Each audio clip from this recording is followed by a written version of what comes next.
YouTube, what is going on, guys? Day one Nate here with another Lost Ark video. Today we're going to be going over the summer heat patch notes. This release is going to have the release of Echidna, as well as some of the summer event stuff, and then some balance changes. So let's dive right into it. We have Lost Ark Summer Heat. This obviously is going to happen during the June 19th downtime. They have the usual video, but this is like 17 minutes. We're not going to go through it. It basically is completely summarized here, and I want this video to not be 17 minutes, if not longer. We're going to try to shorten the videos down a little bit, as I know that a few of the last, few videos were kind of long. So we're going to try to keep it short. We have Kazaros raid Echidna arriving with South Curzon in the first Kazaros raid, an all new set of raids that players will have to conquer in order to someday face Kazaros himself. So this is an 8-player raid with 2 gates. Covenant's Legion, Vicus came to power, Jealous of Belshazzar. They go through kind of a whole thing, whatever. Be able to take it on at normal mode at 1620 or at hard mode at 1630, and it basically goes on to talk about kind of all the titles, the trophies, the mounts, the achievements, cards, yada yada yada, so on and so forth. Kind of go through a bunch. They go through a bunch of pictures of Echidna, the introduction of allied force skills, which is basically kind of like an additive to sidereals that they are adding with Echidna. Advanced honing. I think everyone has talked significantly about advanced honing. This is getting in with Echidna. We go through there. They kind of go through all the XP increase. We're getting the new continent, South Curzon, in which I believe, yes, so you're able to go in at 1580, be able to go through new quests, new rapport NPCs, new achievements, titles, cards, emotes, yada yada yada, so on and so forth. Completely kind of just adding in an entire new zone, new chaos gates, kind of just a bunch of stuff, typical when they add in a new territory, which would be cool to go through. And I'm excited to see kind of this zone, because this zone looks significantly different than a majority of the zones that we've seen.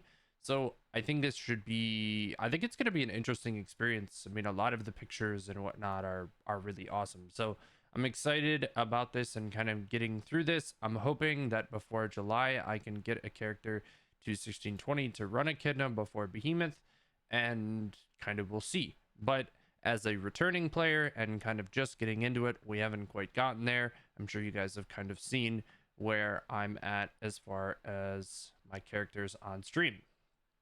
So we're getting the second version of Chaos Assault in Chaos Assault 2, Return of the Dragon.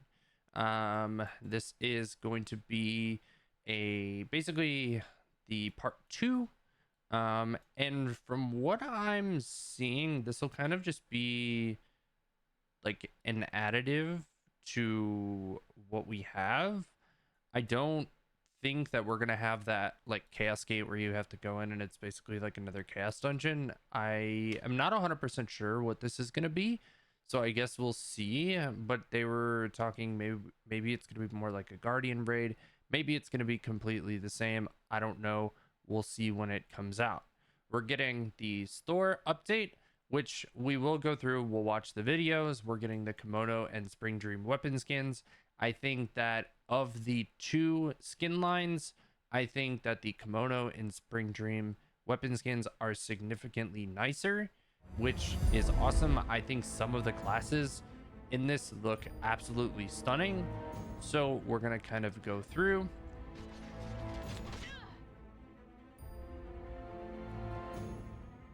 Can see, I think that this bow for sharpshooter is absolutely phenomenal. I think it looks great. I think the entire character skin for the fighter, which is going to come up here shortly, is awesome. I think the warrior skin also looks amazing. This skin The attention to detail I think is phenomenal, which is super exciting to see after kind of what I felt was a minor letdown in the last skin line. It just, the detail didn't really seem there for me, and I just wasn't super impressed. Like I said, the martial artist skins are awesome looking, so we're extremely excited to see these get into the game when we load up.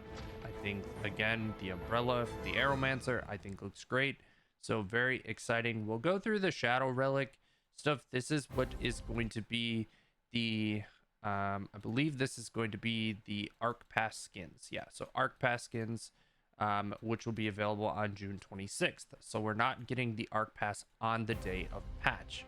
We're going to get this on June 26th. Kind of just, to me, this seems fairly similar to a lot of skins that we've already seen. Kind of just the black and red skin line.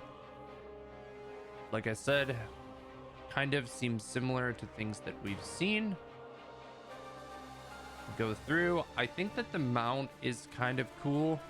I think this is the dinosaur mount, which is kind of awesome, but not really impressed with this skin line. I think they could have done a little bit more. Kind of just looks really dull. Like I said, I think the raptor looks great in all of the colors. The bunnies, I'm sure, will be a big hit, but yeah, not super impressed with this skin line in comparison to the others. We're getting the winners of the 2024 emo design competition, and these are also going to be added. So we're getting 5 new emotes. Getting Proving Grounds Season 5. Season 5 of the competitive Proving Ground PvP arrives. So that's also going to be coming. Stronghold updates, new jukebox songs, South Curzon knowledge transfer added to players after they've cleared the continent. So we will right off the bat be able to do the knowledge transfer for South Curzon. The MVP background system, this has been something that they've been talking about. This is something that we've been unlocking over kind of, I want to say it's been the last few weeks and even potentially further than that. The Cockle-Satan Legion raid normal mode will no longer drop sidereal energies to balance the total in-game earnable amount of sidereal energies. So that's a change that, again, we knew was coming, and the loading screen is changing to the South Curzon theme. Now, the balance updates. I'm going to quickly skim through these. Basically, I'm going to say the same thing that they said in the patch note video. If you see it, I would go take a look. If it affects you, it may not affect you at all. I'm not going to spend a ton of time on them, but some got some major changes and others got very minimal changes. So Berserker common PvE damage of all skills except for basic attacks plus 1.1% damage. Engravings change the effects of mayhem. Previous fury meter remains at max and turns into mayhem mode with the power of darkness. Mayhem mode outgoing damage is 3, 8, and 16. Movement 15. All incoming damage minus 72 when mayhem mode activates. HP is reduced to 25% of max HP. This cannot be exceeded. Even when healing is applied, can only receive 40% of healing and 25% of shield. Press the X to cancel mayhem mode and recover 25% of max HP. After, the fury meter remains at max and turns into mayhem mode with the power of darkness. Mayhem mode outgoing 3, 8, 18. So gaining 2% extra attack and movement speed 15%. That's the same. Incoming damage minus 72%. When mayhem mode activates, HP is reduced 25%. Yada yada yada. The same thing. I don't think that the back end of this has changed. The only thing that is changing is the outgoing damage is raised by 2% in the later scaling of mayhem mode. Destroyer, change the damage increase factor for specialization stat and hypergravity. Previous 0.51 after 0.5. PvE damage of gravity release skills plus 2.6%. hypergravity mode, PvE damage of hypergravity basic attacks, and gravity shock minus 1.5%, and vortex gravity PvE damage minus 1.5%. So I don't play Destroyer. That may be something that affects you. That does not affect me. Gunlancer got a bunch of buffs. I know that for a fact. They went through and buffed him significantly, so I'm kind of interested to see how many of those come out, because I know that people have kind of been struggling through and playing them, but from the kind of the damage values that I kind of went through and seen, it's quite a large buff. So I'll be curious to see kind of what kind of how that feels as those kind of start to come out in the raids.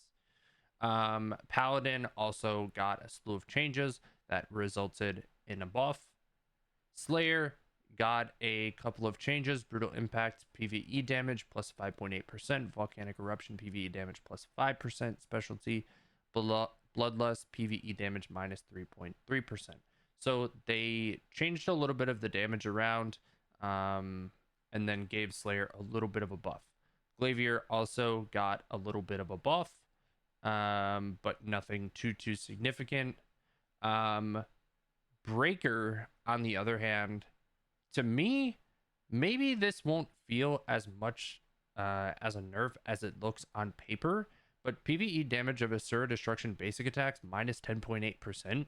That is a lot. Last strike damage of Asura Destruction basic attack additional minus 20%.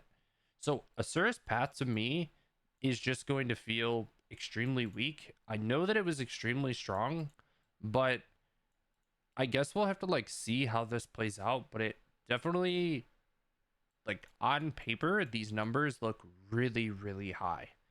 Deadeye got just a flat buff across the board, 2.3 on the handgun, 1.2% on the shotgun, and 1.2 on the rifle. Artillerist, I believe, caught a buff as well in PvE. I could be wrong. PvE damage 4.8%. Increased max outgoing damage after charge. Yes. So caught another caught a buff here, caught a PvP damage nerf. But overall PvE caught a buff. Sharpshooter got a slew of changes for Loyal Companion that resulted in a buff. I'm very interested to see how this plays out as well. I'm actually, because of these buffs, I'm going to make a Loyal Companion Sharpshooter. So I'm very curious to see how that goes. Hypersync mode also caught a buff. Machinist, Gunslinger caught a fairly, in my opinion, sizable buff, just across the board base. 4.5% on the handgun, 3.5 on the shotgun, 2.2 on the rifle, which is exciting because I feel like Gunslinger is starting to kind of work its way into being quite strong. It has felt fairly weak as of recent, but maybe we can kind of see it come up with these kind of just flat damage buffs. We'll see. Arcanist also caught a buff. Deathblade caught a minor nerf. Shadowhunter caught a buff. Aeromancer also caught a buff. So again, I kind of went through those fairly quickly, but I didn't want to spend a ton of time kind of sitting and talking about them. If it affects you, go and take a look at them and kind of move on from there. So we are getting closer to July, which means that we're going to be getting more information. There was a Korean newsletter posted today regarding the tier 4 information for Korea, as well as some of the feedback that they took from people originally, kind of bringing things to light. So as more of that stuff kind of gets brought into the global light, we'll be covering what we should expect in July and in September from those from that initial announcement that AGS came out with. I would assume that we're also going to be getting that video that AGS had promised to us in that article when they came out with it, but we'll wait. We'll see. I think they wanted to get this update out, and now that they've got this update out, we can now look forward to July and into September. So if you guys enjoyed the video, make sure to comment, like, and subscribe. I want to know what you're most excited for going into July, and we're going to continue covering all of the Lost Ark news as it comes across, and I'll see you guys all in the next one.